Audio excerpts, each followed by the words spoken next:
কৃষ্ণ সমস্ত ভক্তবৃন্দ শ্রী চরণে দণ্ডবাদ প্রণাম। সর্বোপরি ছিল প্রভুপাদের চরণে সশ্রদ্ধ প্রণাম নিবেদন করি। আজকের গীতা পাঠ শ্রীমদ্ ভগবদ গীতা প্রথম অধ্যায় শ্লোক নাম্বার 37।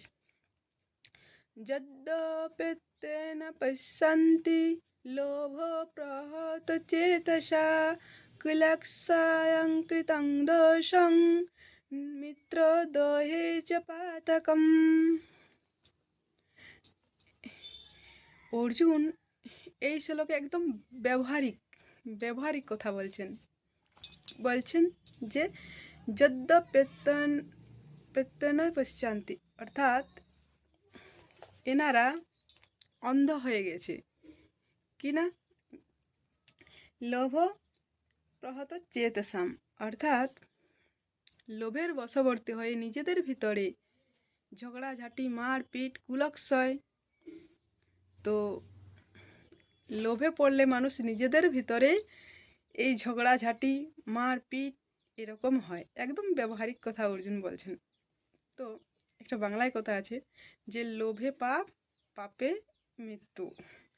তো মানুষ লোভে অনেক কিছু করে, তাই না? তো একটা চুটকি গল্পের মতো, তো জাস্ট আমি বলছি। একজন 3 বন্ধু যাচ্ছিলেন। তো যেতে যেতে প্রথম বন্ধু খুব কান্নাকাটি করছেন। পাশের বন্ধু বলছেন, কেন কান্নাকাটি করছিস? বলছে, জানিস কিছুদিন আগে আমার বাবা আমাকে ছেড়ে চলে গেছে, কিন্তু সেই জন্যই কাঁদছি।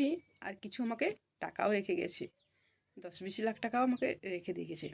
তারপর আবার একটু দূরে আবার কাঁদছে। বলছে, আবার কি হয়েছে? বলছে, আমি আমার কাকা বাবার একমাত্র ছেলে, আমার কাকাও চলে গেছে আমাকে ছেড়ে।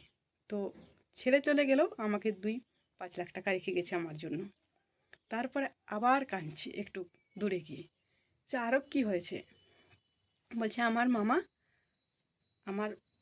মামাও আমাকে ছেড়ে চলে গেছে, কারণ মামা ঘরে কেউ নেই, আমি।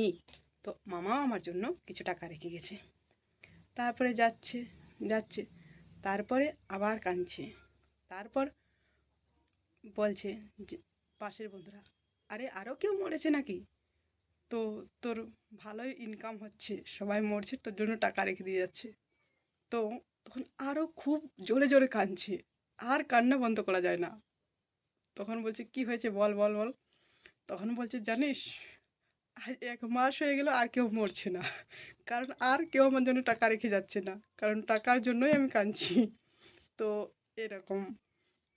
তো সেই লোভে বশবর্তী হয়ে নিজেদের ভিতরে মারপিট, ঝগড়াঝাটি এগুলো